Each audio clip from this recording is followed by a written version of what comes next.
Welcome to the Black Table. I'm Greg Carr, your host here on the Black Star Network. And today we have a very important conversation that we're going to have around the nomination of Ketanji Brown Jackson to join the United States Supreme Court. We're going to start with a quote. Quote, Senator James Eastland held up her nomination for months. A wealthy plantation owner known by the trademark cigar that dangled from his lips, Eastland was also known for his daily consumption of scotch. He defended white supremacy like his life depended on it. That is a quote referring to the racist chair of the Senate Judiciary Committee, Senator James Eastland from Mississippi, a staunch white supremacist, as he held up the confirmation of the first woman of African descent to serve on the federal bench, Constance Baker Motley. That's taken from Tomiko Brown Nagin's new book, Civil Rights Queen, Constance Baker Motley and the Struggle for Equality. 56 years later, we have Ketanji Onyeka Brown Jackson, who has been nominated to the Supreme Court of the United States of America. There's 1.8% of the federal bench of 3,840 judges are women, Black of African descent, 70 of those sisters.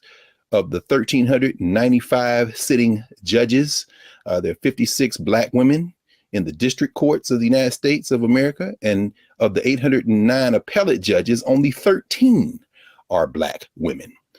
So we thought that we would devote today's Black Table to a deeper dive into the confirmation hearings of Judge Brown Jackson, soon to be Justice Brown Jackson. So joining us today are our legal powerhouse roundtable, two of our regular guests. We have two sisters who are going to help walk us through what we've been seeing and what we can anticipate to see. From Howard University, the director of the Graduate Women's Studies Certificate Program and professor of Africana Studies, Valethia Watkins, and from Georgetown Law Center, Georgetown Law Fellow and soon to be professor, assistant professor of law at the American University, Angie Porter. So welcome back, sisters. Welcome back to the Black Table. Thanks for having us. Absolutely. We thought that today would be very important. Everybody's talking about, obviously, these hearings. And we thought that at the Black Table, we should have a conversation that'd be a little different. And you know, I know, and the viewers increasingly know that the two of you all consistently are talking about the law. And in this case, you've been nonstop back and forth talking about this. So we figured we get the camera on you two and maybe some of you could share some of what y'all been talking about these last few days. So why don't we open up? Either one of you can start. What are some of your early impressions as we see her, Brown Jackson, wrapping up this week of testimony, which will be her only week. Of course, we know next week there will be other folks testifying for and against. So anybody?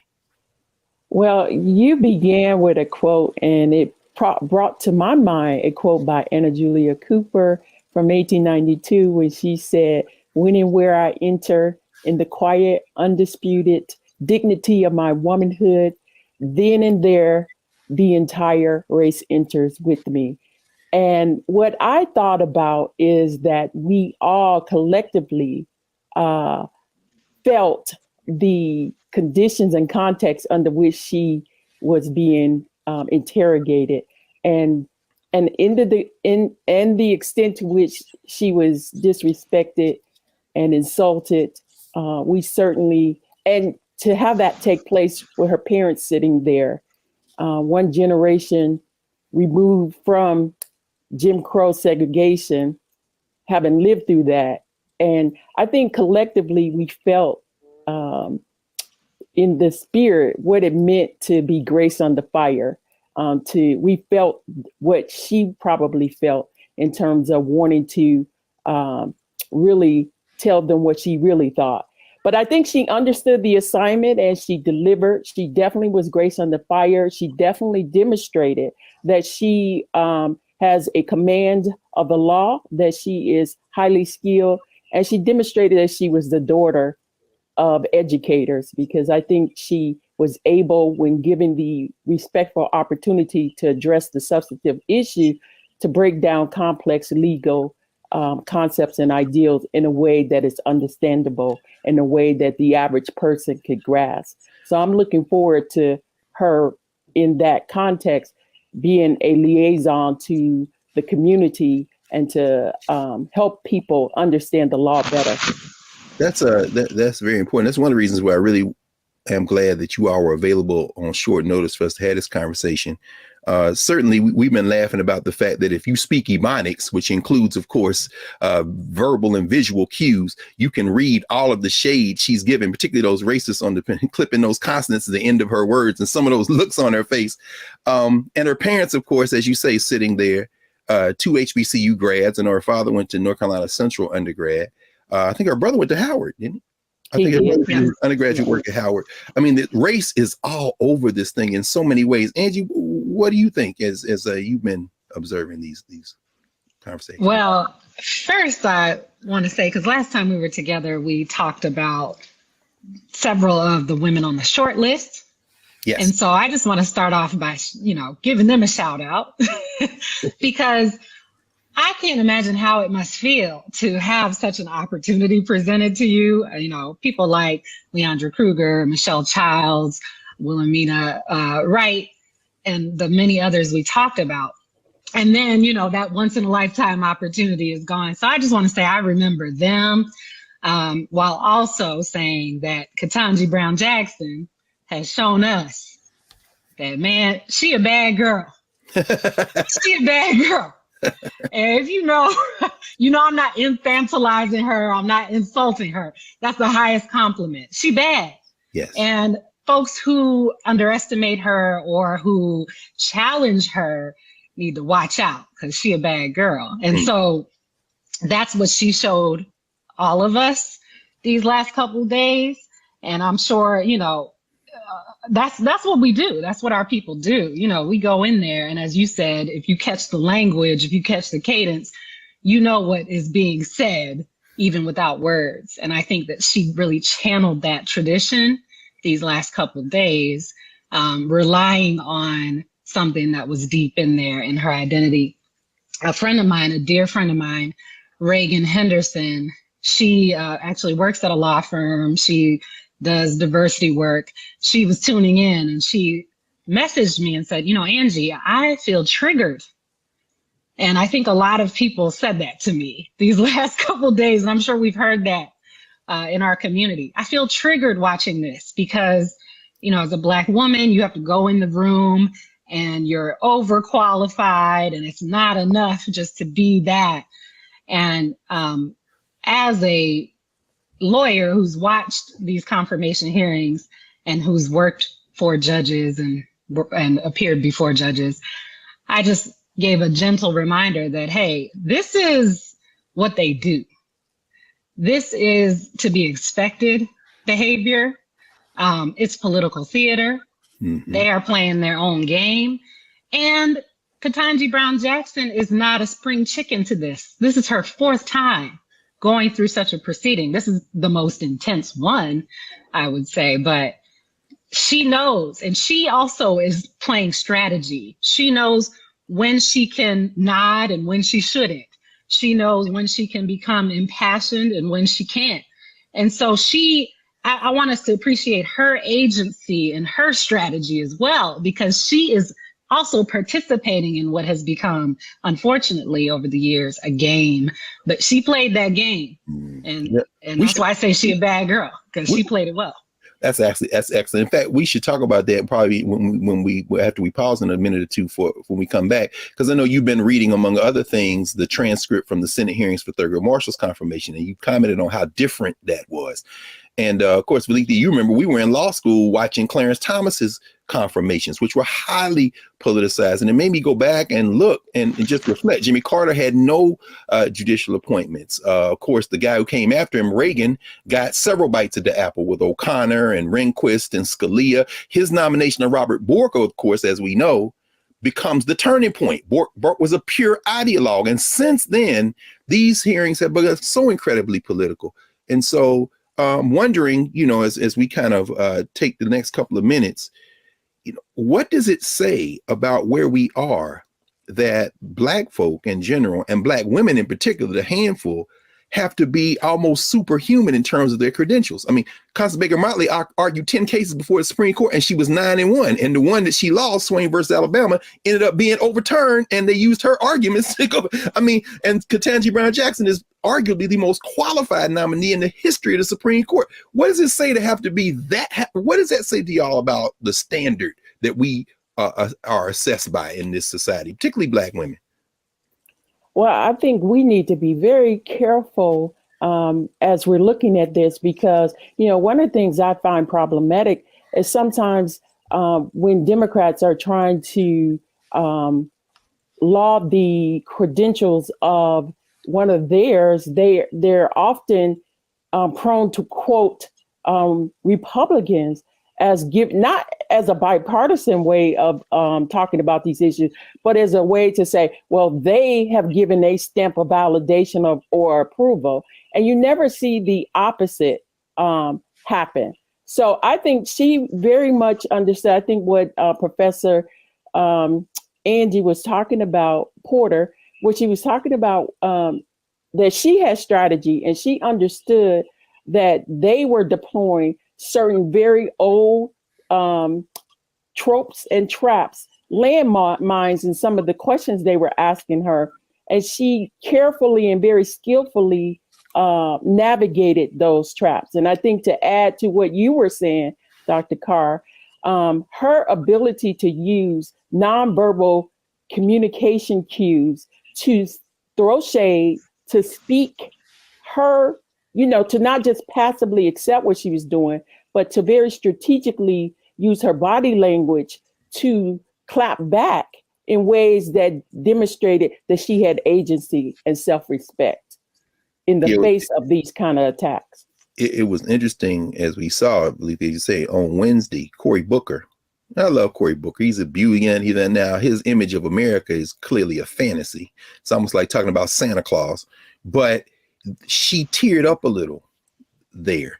And Angie, I'm thinking about this, even as you said in a moment ago, the political theater of this. It's almost like everybody's giving campaign speeches. Are y'all lining up to run for president in 2 years? I mean, but last night I was in class, the other night I was in class with my students over at Howard Law. And one of the things that kept coming up over and over again, a couple of them were actually in the room for the confirmation. They were actually been able to go in. And one of the things that one of the sisters said was, Cory Booker should have let her speak. You have any thoughts about, not that he was trying to help her, but she can't talk. And so what do you think, about even the rhythm of these debate kind of speeches these senators are giving? Oh, there he is. Yeah. Look at him. He's so happy. Anyway, go ahead. Say something. Yeah. It's all political theater. And the Republicans are participating in it, but so are the Dems. So they are, as you said, giving their campaign speeches. Everyone's trying to appease their donors and their base. The Republicans are trying to appease their conspiracy theorist base who believe there's a cabal of Democrats abusing children. But Cory Booker also trying to appease his base. So, and I think when Judge Jackson teared up, I think in part it was a release too, as a result of the volley that goes on. Because one thing that they do, if you watch for a sustained amount of time, is that the GOP senators just totally rag on her and attack her, and then the Dems rehabilitate her. And they give her the softball questions. They even suggest answers, or they just answer for her in order to rehab. We call it in the trial process rehabilitation. So I think a lot of that was going on. I think the point I would leave people with is that it is all very much theater, and we should appreciate it as such. Excellent. Well, I'm very excited. We're about to take a break because in this next section, y'all, we're going to hear these sisters get into the time when Judge Brown Jackson has spoken. And one of the reasons we wanted to do this special episode of the Black Table devoted to the confirmation hearings is because we want folk to be able to translate what you're seeing. And so when we come back, we're going to get into this seeming obsession with child pornography from young Josh Hawley out of Missouri, from Ted Cruz out of Texas and critical race theory, and some of these accusations of her being soft in terms of sentencing guidelines coming from these senators, many of whom are from states of the old Confederacy. Let's just call them the children of Senator James Eastland of Mississippi. So back in a moment with the Black Table, and you all make sure you come back for this. You're going to learn something. I think we all will. Back in a moment.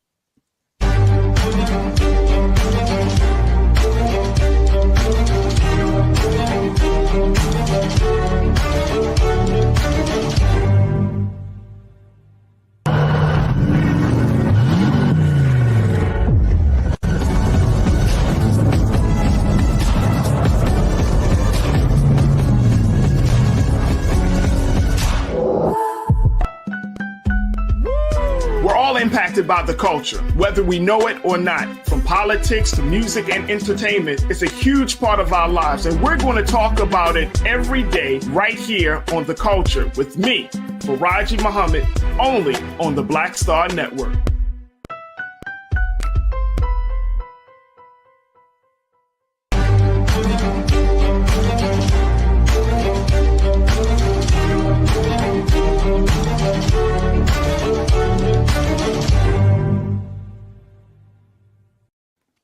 Welcome back to the Black Table. Greg Carr, Black Star Network, and we're joined today by two of our regular guests in our Legal Scholar Roundtable with Professors Angela Porter and Valethia Watkins. And when we left, we were just beginning, Angie, you had just begun to lead us into a shift from what these senators have been talking to each other and their constituencies about, and Judge Brown Jackson speaking for herself. Help us understand, both of you, and I know it's interesting listening to you all talk about this. You know, what is this stuff around child porn, and what's the stuff about sentencing guidelines? You know, Angie, could you take the first bite at this, maybe, because it seemed like you've experienced some of this stuff firsthand. Well, yeah, thank you. I did clerk for a federal judge and interned for another federal judge, so I'm familiar with the sentencing process at the federal level. And I think we all know. I mean, we all actually, if you don't mind, interrupt. No, that's very important, because perhaps we can maybe take a clip of Senator Cruz questioning her around these pre-sentencing documents, and maybe that'll, you know, because everybody watched it, but then maybe you can help us translate what we're watching, because I don't think necessarily we know why she responded, how she responded, and what her background prepared her to respond in a context like this. Let's take a second and look at this guy from Texas, Ted Cruz, Raphael Edward Cruz. Never studied critical race theory, and I've never used it. It doesn't come up in the work that I do as a judge. So with respect, I find that a curious statement because you gave a speech in April of 2015 at the University of Chicago in which you described the job you do as a judge. And you said sentencing is just plain interesting because it melds together myriad types of law, criminal law, and of course constitutional law, critical race theory. So you described in a speech to a law school what you were doing as critical race theory. And so I guess I would ask, what did you mean by that when you gave that speech? With respect, Senator, the quote that you are mentioning there was about sentencing policy. It was not about sentencing. I was talking about the policy determinations of bodies like the Sentencing Commission when they look at a laundry list of various academic subjects as they consider what the policy should be. Okay, but you were vice chair of the Sentencing Commission, so let me ask again, what did you mean by, because that was an official responsibility of yours, what did you mean by what you were doing was critical race? What I meant was that there are a number of, that slide does not show the entire laundry list of different academic disciplines that I said relate to sentencing policy, but none of that relates to what I do as a judge. So, Judge Jackson, all of us will agree that no one should be discriminated against because of race. When you just testified a minute ago that you didn't know if critical race theory was taught in K through 12, I will confess I find that statement a little hard to reconcile with the public record, because if you look at the Georgetown Day School's curriculum, it is filled and overflowing with critical race theory. That among the books that are either assigned or recommended, they include Critical Race Theory, an introduction. They include The End of Policing, an advocacy for abolishing police.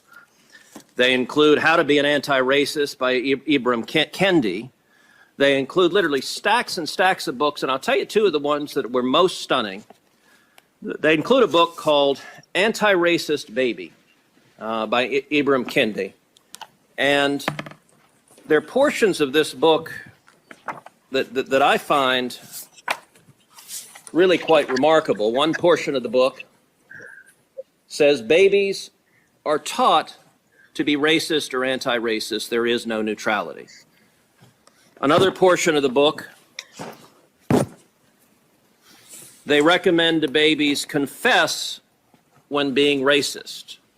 Now, this is a book that is taught at Georgetown Day School to students in pre-K through second grade, so 4 through 7 years old.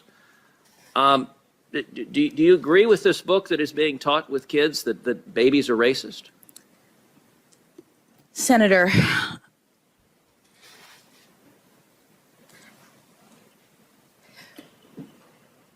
I do not believe that any child should be made to feel as though they are racist or though they are not valued or though they are less than, that they are victims, that they are oppressors. I don't believe in any of that. But what I will say is that when you asked me whether or not this was taught in schools, critical race theory, my understanding is that critical race theory as an academic theory is taught in law schools. And to the extent that you were asking the question, I understood you to be addressing public schools.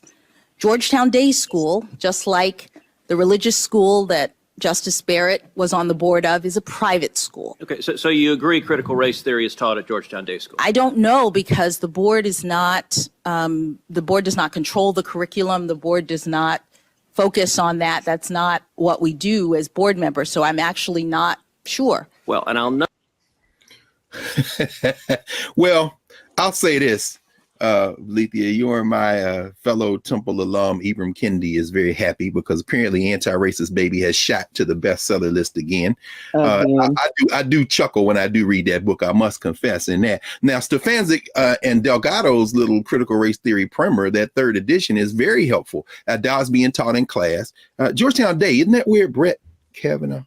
Anyway, the point, though, is what we saw there, Angie, you've been saying this, was, a bit of a sideshow. But when and she answered kind of in a broad sense, talking about her time on, of course, the Federal Sentencing Commission, Sentencing Policy Commission. But you were drawing our attention to how she's been answering the questions that reflect her deepest experience on the bench, namely at the district court level, when it comes to them accusing her of being soft on child pornographers. And could you say something about that? And then maybe later on we'll also enter the conversation around her work as a defense attorney, which they've been trying to hang on her like some kind of badge of shame. But could you help us walk through what we're hearing when Josh Hawley and Cruz and Cornyn and these guys and Graham begin to, and Tom Cotton, attack her around sentencing guidelines? What's going on there? Well, as you said, she has a deep amount of experience as a sentencing judge. So she is the person on the court with the most time as a trial judge. And I think I have to talk a little bit about the difference between trial work and appellate work. I mean, trial judges are hearing cases, they are seeing parties, they are, seeing trials, and then they do sentence defendants. A lot of their work is sentencing. Appellate judges, so people who are working at the Court of Appeals and people who work at the Supreme Court, they are not hearing trials. They are not sentencing. They are considering other issues based on the record of the trial court. And we can talk about those distinctions more later, but it's important to understand that Ketanji Brown Jackson has the most experience as a trial judge, 8 years. The only other justice to be a trial judge was Sonia Sotomayor, who has 6 years of experience at the trial level. The rest of the justices, excluding Kagan, have all been appellate judges. They don't have sentencing records. They didn't do sentencing. They've been judges who review the record and think about other issues.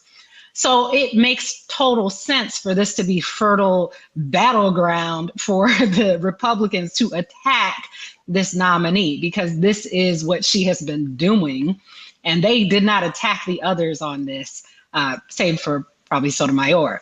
Yeah, but she seems to almost have embarrassed them, though, when they begin to start talking about the details of sentencing guidelines. Yeah. Could you give us a sense of, for example, when Holly and them start talking about she let people off with lighter sentences, when people are hearing that and assuming that the judge has to follow some type of formula, could you walk us through the sentencing guideline range and what a judge has to take into consideration to make a recommendation?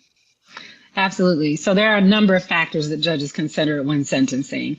One factor that they didn't really emphasize, and I think that was strategy, was you get motions from all sides. So you get motions from the defendant. The defense team is arguing that they should have a certain length of time as a sentence. Prosecutors are also arguing for a certain length of time. The probation office investigates every defendant before sentencing in the federal level, and they prepare a very detailed report. It's not just 1 or 2 pages, it's a packet of that person's whole history, and they plug these values in to the US sentencing guidelines, which is a really complex regime of sentencing guidelines, more complex than the state sentencing guidelines, in my opinion. And so the sentencing guidelines are a whole thing on their own. They came into existence in 1987. And I know that because my own father, who gave me permission to share his story, was facing mandatory sentencing when he was charged with theft of government property. They doctored his charges so that he would fall after November 1st, 1987, and be in the mandatory sentencing guidelines regime. He didn't have to serve a sentence. He was able to win that case, which involved a lot of racism and false statements. But the point is, these guidelines used to be mandatory. Josh Hawley and them want them to be mandatory again. They haven't been mandatory since 2005, when the Supreme Court said, you can't interfere with this type of judicial decision-making, Congress, by creating the sentencing guidelines and basically making this cookbook science for judges to sentence. And the reason for that is because each case is highly individualized. And Ketanji Brown Jackson explained that. You have the arguments from prosecutors. You have the sentencing guidelines. Those are the only 2 factors Republicans emphasize. You have a myriad other factors. The defendant themselves, they usually make a statement at sentencing. Are they remorseful, or are they saying, I'd do it again? That's a huge factor. You have their team arguing what their sentence should be. And in that pre-sentence investigation report, we see a pattern that is more present than most people would think in criminal cases, which is you see the cycle of abuse. You see that defendants often are coming from a situation where they never had a chance at a successful life because maybe they were the victims of child sex abuse. Right. And then it just recycles.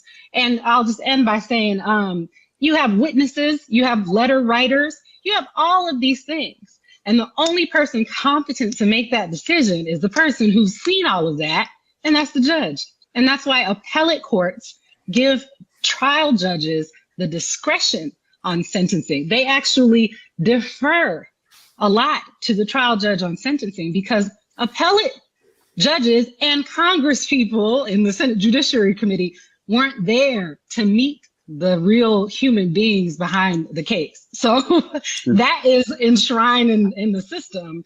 And these senators are being disingenuous when they act naive about that because they know better. This is not new. This is not news. And they know this, but they're trying to, lodge a political attack. This is truly upsetting. I mean, it shows you how miserable these people are. And I know you've shared with us your experiences, Angie, working, clerking for federal judges, helping to draft, informing the opinions, the things you've seen, even as a lawyer, when it comes to child pornography and some of the most terrible, most egregious. To sit there and act like she's letting these people off with nothing of what we've just heard. Lethea, I'm wondering, and we're going to get a quick answer from you and then go from a break and come right back, and we'll come back. But I'm wondering, generally speaking, what kind of message do you think this sends, or are they trying to send by this clear distortion of her work? Well, go ahead. Yeah, I think what she is demonstrating is that, she made the point that this is not a numbers game. She's very sensitive and knowledgeable about the disparity that exists. And what is clearly happening here is that this is, again, as I said before, trafficking in the old trope of associating Blackness with criminality. The whole ideal of Black people being a judge, being soft on crime, or being soft on child abuse. And as a woman, a mother of daughters, to even make that suggestion is absurd. But this is clearly why we have mass incarceration the way that we have, because they no longer recognize the humanity in this. I think the point that she made, it is clear that people are going to return to society at some point. And it's important that they understand what they have done wrong, and that she keeps the human at the forefront. And the ultimate mission of this is rehabilitation, and in addition, punishment proportionality. And I think the fact that her role on the Sentencing Commission has made her very sensitive to the disparity, the wild disparity based on which judge you're in front of, that is built into the system. Excellent. Well, we're going to take a quick pause, and we should also note, again, I know she didn't set out to do this, but this sister is going to be memed forever with her pregnant pause, the sigh, the lip smack, the consonants. She has been murdering them with the nonverbals. It's like, y'all don't understand what's going on in this hearing. But when we come back, let's pick up around this question of her work as a criminal defense attorney. Because y'all have been having some interesting conversations, and we wanted to share those with the viewing audience here at the Black Table. So we'll be back in a moment. The Black Table, Angie Porter, Lethea Watkins, Greg Carr, talking about Ketanji Onyeka Brown Jackson's confirmation hearings. Back in a moment.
Don't you think it's time to get wealthy?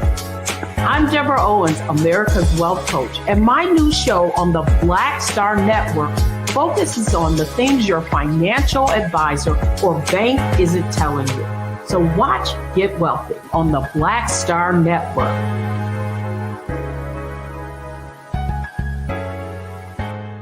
Oh, Black Star Network is easy.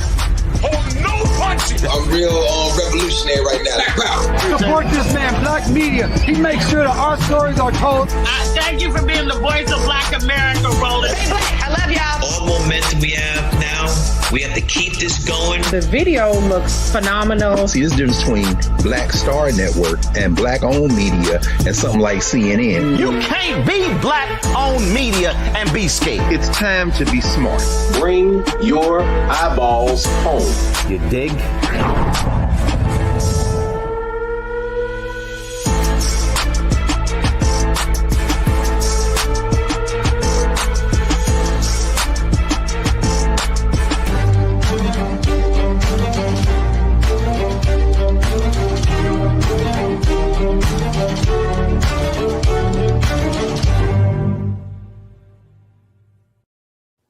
Welcome back to the Black Table. I'm Greg Carr, joined today by two of our great legal scholars, Angie Porter and Vlethia Watkins, talking about the confirmation of Ketanji Brown Jackson, the hearings. When we left, you all were helping walk us through Judge Brown Jackson's experiences and how they're informing her answers in very specific ways. And Angie, you had some thoughts about her sentencing recommendations and how they fall within pretty much the standard range. And then we'll maybe move toward her work as a criminal defense attorney, because I think people may have in their mind one thing when in fact it's something very different in terms of her experiences. But could you say something about, where she fits in the range in terms of these sentencing guideline recommendations that she's been making these decisions about, particularly in the child porn case?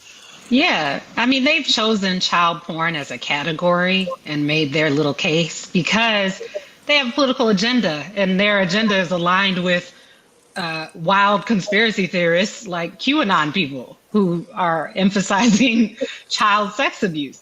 And so that's why they chose that category. I mean, you can choose any type of crime category and do this to judges, but they had a very specific agenda. And as it turns out, hers is consistent with most federal judges on child pornography sentencing. So child pornography is a federal crime. The FBI investigates it. It appears in all districts, I'm sure, across the country, because these are online crimes. There's production, there's distribution, there's just viewing. I shouldn't say just, but there's a spectrum of conduct. And that's the one other thing I want to say that Ketanji Brown Jackson was saying. Most people are exposed to one court case in their life. And court watchers see a subset of court cases. You know who sees the most cases? Judges. That's all they do, is they sit and hear cases. And so when you hear one child porn case, you think this is the worst thing I've ever seen in my life. Yes. And they are not, this is not for the faint of heart. This is heinous stuff. Even as she said, reading the descriptions of these images, which I've had to do in my career, is haunting.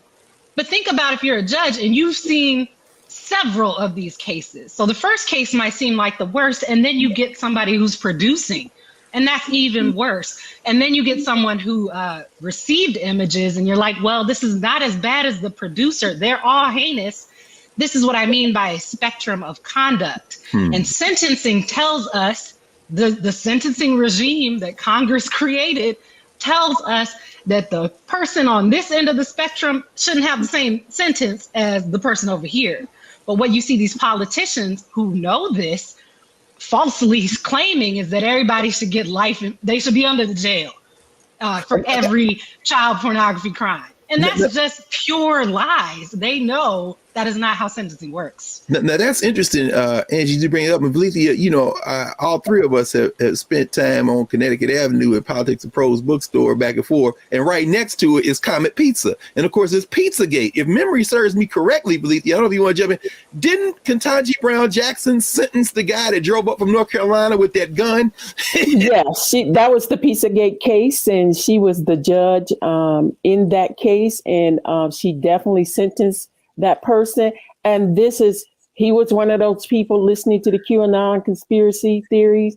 And this seems to be in line with them being angry at her sentencing this person. Wait a minute, you mean this saying she's soft on child porn, but she should have let this guy who drove up from North Carolina to murder people go? Exactly. Exactly. Well, she only gave him like what, 4 years? Yes. So that they're okay. The prosecutor asked. I think she gave yeah. No, what we say the prosecutor asked for what now? Well, I think he asked for 4. No, he asked for 4 or 4.5, and she gave him 4. Huh. So very close to what the prosecutor asked for.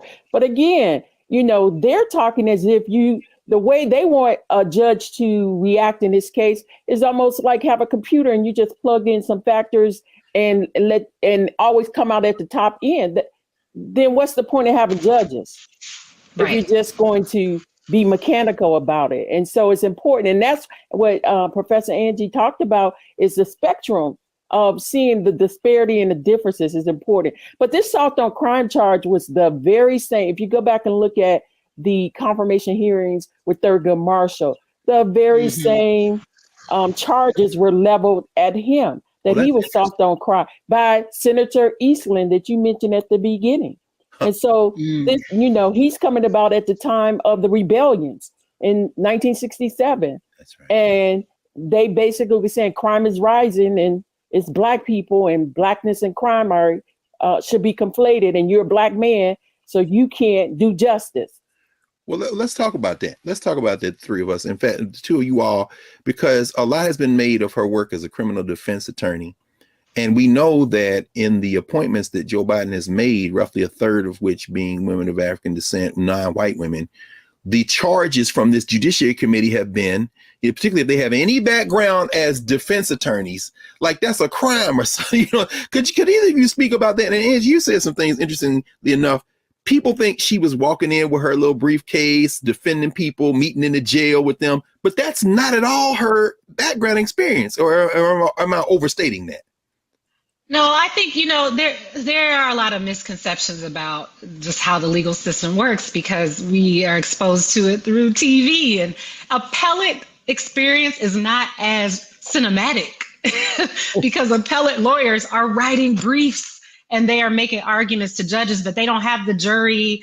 They don't even have the client there necessarily. And Ketanji Brown Jackson hasn't been trying to hide this. She said at the confirmation hearing, I was a federal appellate defender.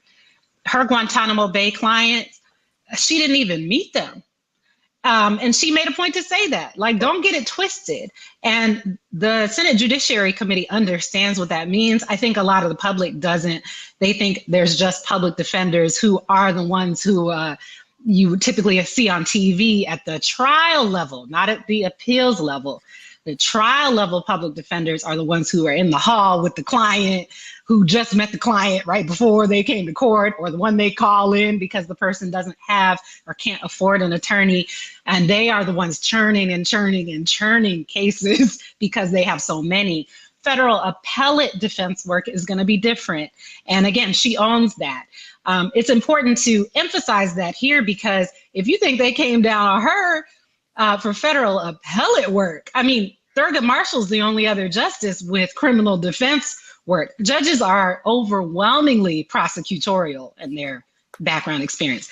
Thurgood Marshall was out here defending. He wasn't a government public defender. He was a private defense attorney. So he didn't work for the government, but he was defending people through the South in these cases where people were getting lynched. I mean, he was working for the NAACP for decades, doing these very overtly related to racial issues cases. And as Dr. Watkins said, they came down on him for that, soft on crime. And so that should have set a foundation for someone like Judge Jackson to come in as a federal appellate defender and do work that's recognized as, very necessary, valuable, and integral to this legal system. But it didn't. And this is why the notion of progress is ridiculous. We are back before Thurgood Marshall. I don't even think this Congress today would confirm Thurgood Marshall. They probably wouldn't even confirm Ruth Bader Ginsburg, because they are so polarized and thinly veiled racists. There's thinly veiled racial contempt. And the idea is normalized that you can't even represent at an appellate level appeals, which are so integral to the Constitution and to the judicial system. because somehow that's soft on crime. It makes absolutely no sense. Let's talk about that for the next few minutes, and then we'll take our break and come back with our closing segment. This is fascinating. I mean, the whole idea that a Thurgood Marshall wouldn't be confirmable today to the Supreme Court, perhaps even a Constance Baker Motley, whose record probably in comparison would be considered more centrist. Valethia, in the shift, even, like I said, since we were in law school watching Clarence Thomas to now, and then just right before that, Robert Bork with the Reagan administration, have we passed the point now where you can have people nominated and appointed to the federal bench, particularly the Supreme Court? I'm talking about Black people now, who don't fit this kind of cookie cutter Ivy League, double Ivy League. I mean, this was the internal critique of Ketanji Brown Jackson, kind of paint by numbers, don't make any mistakes in your life.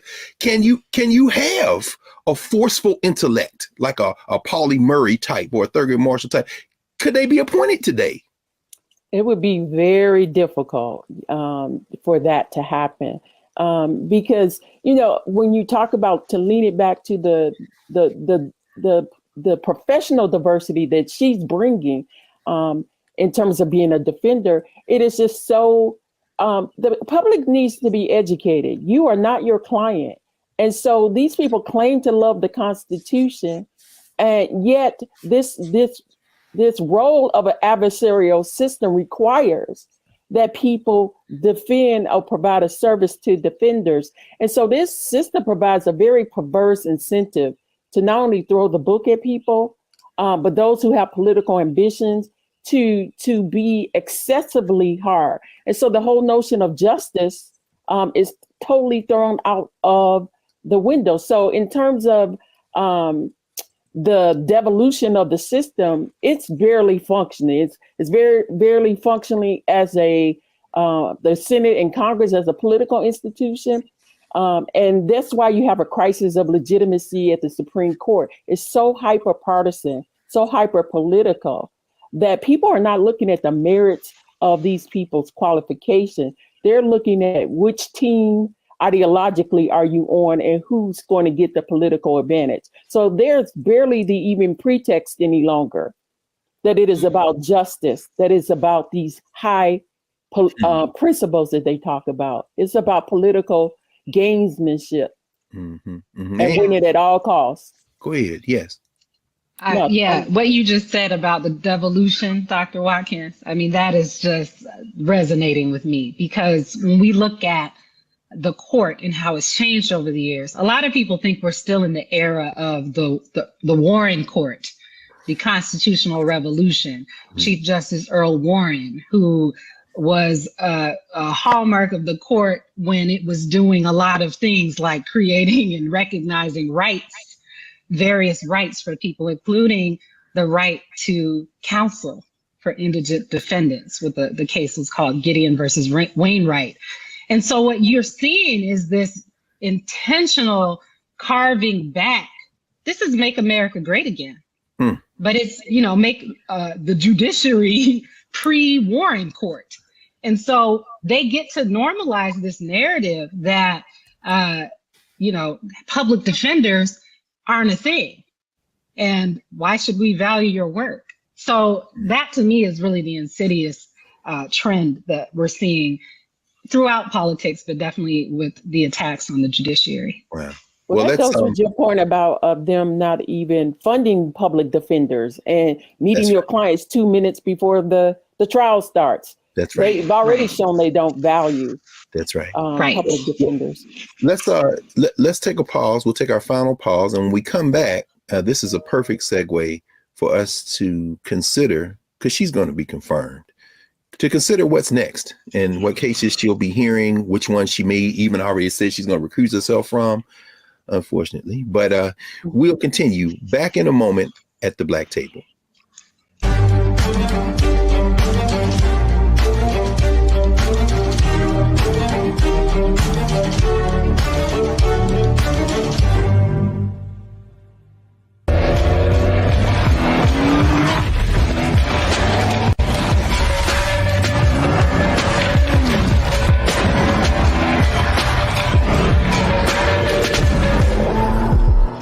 time to be smart. Roland Martin's doing this every day. Oh, no punches! Thank you, Roland Martin, for always giving voice to the issues. Look for Roland Martin in the whirlwind, to quote Marcus Garvey again. The video looks phenomenal, so I'm really excited to see it on my big screen. Support this man, Black Media. He makes sure that our stories are told. See, this difference between Black Star Network and Black-owned media and something like CNN. I got to defer to the brilliance of Dr. Carr and to the brilliance of the Black Star Network. I am rolling with Roland all the way. Honored to be on a show that you own. A black man owns the show. Folks, Black Star Network is here. I'm real revolutionary right now. Roland was amazing on there. Hey, Black, I love y'all. I can't commend you enough about this platform that you've created for us to be able to share who we are, what we're doing in the world, and the impact that we're having. Let's be smart. Bring your eyeballs home. You can't be Black-owned media and be scared. You dig?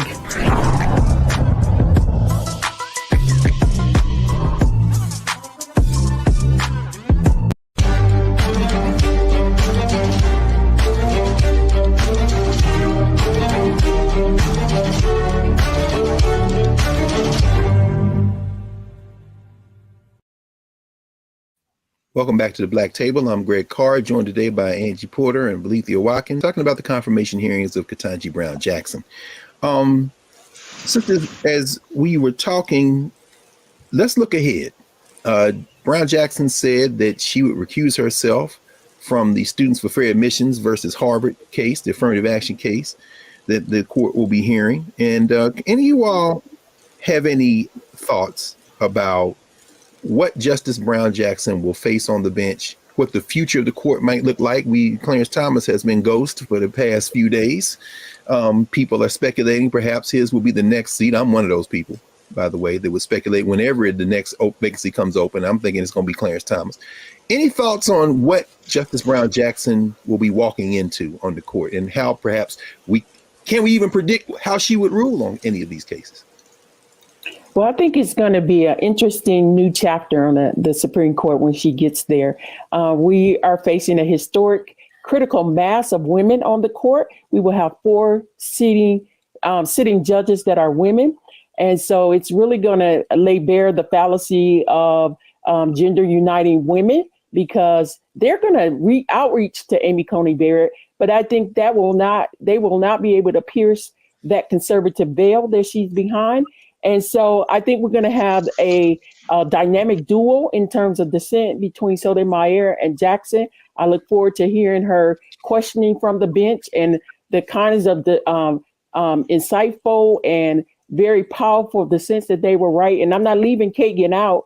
We're going to have 3 women on the liberal wing, which is in a new chapter. But I think Sotomayor and Jackson are going to be the dynamic duel. Interesting. Angie, what you think? I like the way you phrased that, Belethea. That's going to be because Sotomayor be giving that straight fire. I don't know if y'all saw the per curiam opinion that came down this week as it relates to voting rights in Wisconsin, and she blew them out of the water again. Sotomayor, do you think, Professor Porter, that we're going to find in Ketanji Brown Jackson somebody's going to rival Sonia Sotomayor, who has gotten more and more fiery as she's been on the bench? You know, it's hard to know. And that's what's been frustrating for a lot of viewers of the confirmation hearing. We're in an era where you can't have strong opinions and get on this court. So again, this is a far cry from Thurgood Marshall. Even the time of Sonia Sotomayor's confirmation hearing, well, she mentioned. Let me ask you. Yeah. So you think perhaps Sotomayor might not be confirmable today? Honestly, I think, I think she would be confirmable, but I think she would have played her hearing differently, because even then she said that part of her interpretation includes personal and professional experience. And the Congress has become so polarized and shifted to the right that even those are bad words when it comes to judicial interpretation. We've gone from Thurgood Marshall saying that the Constitution is a living, breathing document, that the founders were not profound, that the original Constitution was defective, and that's why it required a civil war and amendments to be corrected. You could not say that today. And Ketanji Brown Jackson actually was the anti-Marshall, and she fell in line during the confirmation hearing by expressly saying there is no living constitution, that she is a textualist, an originalist. These words are music to conservatives' ears. Now, I would add, she's playing the game. This is political theater. The liberal justices have all played this game, saying they've dressed up their language to avoid being activist justices like Thurgood Marshall. And they have still, through textualism and originalism, been able to reason in the way that they've reasoned. So I don't think that those things are an indicator that she's going to be more centrist, but she's definitely marketed herself as being very neutral and very much like Breyer. But only time will tell. These justices can flip. Let me ask you, I know we were right up against the clock, but I want to ask you all very quickly if you have any comments, because you got some folk in the Black community that say, well, the police union endorsed her, and then they want to harp in on this this Lockheed Martin case.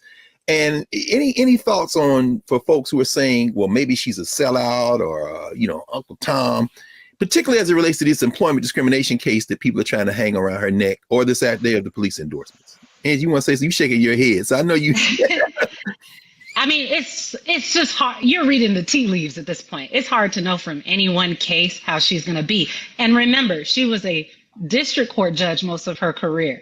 It's hard to look at a district court judge's decisions applying law and predict how they will be as a Supreme Court justice interpreting law and basically making legal doctrine. We don't have any clues. She was on the DC Circuit, the appellate court, for less than a year. And that's all strategic. She has not shown her hand.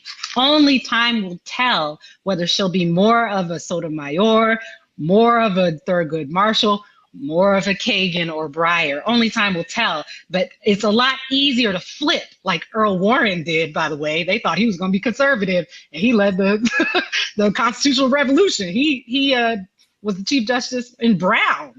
Yeah. It's easier to flip when you don't have a boss to report to and when you don't have another confirmation hearing to sit through. So hopefully she will be bold. Only time will tell. Interesting. Felicia, any last thoughts? Thank you. Well, I kind of heard what she was doing. I thought she tried to thread the needle a little bit more. I think Professor Porter is right. That she did say some of the buzzword, but I thought it was very interesting that she used the phrase, she has a judicial methodology, not a judicial philosophy, and that she was avoiding a label. And I think that's why the Republicans kept pressing her. But you're right, in order to even get considered, you almost have to have a virgin record, and that's deliberate. Otherwise, you won't get past so many different ideological camps. And so time will tell. I think her hearkening back to history, her being one generation from segregation and acknowledging she's the first generation of the civil rights beneficiary of the civil rights movement is important. But I think what Professor Porter said about this is MAGA, all country revisited, that while she's coming and we're celebrating, the court is going to be using this docket to turn back the clock. And so that's the ironic, bittersweet aspect of what is taking place before us. Thank you. And Professor Porter, you always remind us that we can't tune out. We have to pay attention, right? Yeah, absolutely. I mean, as Dr. Watkins just said, this court is trying to carve back a lot. They're trying to take us back, and they are doing it. Just yesterday, as you mentioned, Dr. Carr, Wisconsin, that decision, as Justice Sotomayor said, was unprecedented. It was extraordinary. We're talking about voting rights and power being totally displaced, and they're taking race out of everything. And so we have to pay attention. We can't just accept the symbolic significance, even though it is there, and it should not be diminished. But this is just beginning. We've only just begun, and we need to pay attention to these decisions coming up. We need to see not only how Ketanji Brown Jackson makes these decisions, but how the others are holding up, writing their dissents in the 6-3 conservative majority court. And we need to do our damnedest as people to protect our people and continue to be engaged in light of what the court does. Excellent. Well, we want to thank you two sisters for joining us on short notice in this confirmation week and helping our people really think through what we're watching and what we need to be watching here and going forward. We know we have another week of testimony by those witnesses that will come, but she's done as of Friday. So as of today. So thank you. Thank you, Professor Angela Porter and Professor Alethea Watkins for joining us again. We're going to clear the table now at the Black Table. Follow us on hashtag the Black Table on all social media and subscribe to the Black Star Network. Download the app. Follow us across all platforms. We're going to close with the words of a woman who Ketanji Brown Jackson has said is one of her heroes, the great Constance Baker Motley. We'll close as we started. On the 100th anniversary of the decision of Plessy versus Ferguson in 1896, in 1996, in fact, Judge Constance Baker Motley gave a tribute to Thurgood Marshall. At the end of that tribute, she said, "I would suggest that the alarm in the civil rights community in the wake of recent court decisions overturning voluntary affirmative action remedies in employment and higher education is understandable. After all, it took 60 years to get the Supreme Court's decision in Plessy versus Ferguson overturned." By the way, Constance Baker Motley was the only woman in the legal team that helped argue Brown versus Board of Education. She continues and says, "It is truly cause for concern that we may have to wait another 60 years for another Brown decision to usher in a more just theory of equality under our Constitution. It is clear that some vestiges of slavery in Plessy still exist and must be remedied." So we'll close with the words of Judge Constance Baker Motley, one of her intellectual and cultural children, Ketanji Onyeka Brown Jackson, soon to be Associate Justice Supreme Court of the United States, and the struggle continues. So until next time, join us again at the Black Table, and everybody stay safe, stay vigilant. Talk to you soon.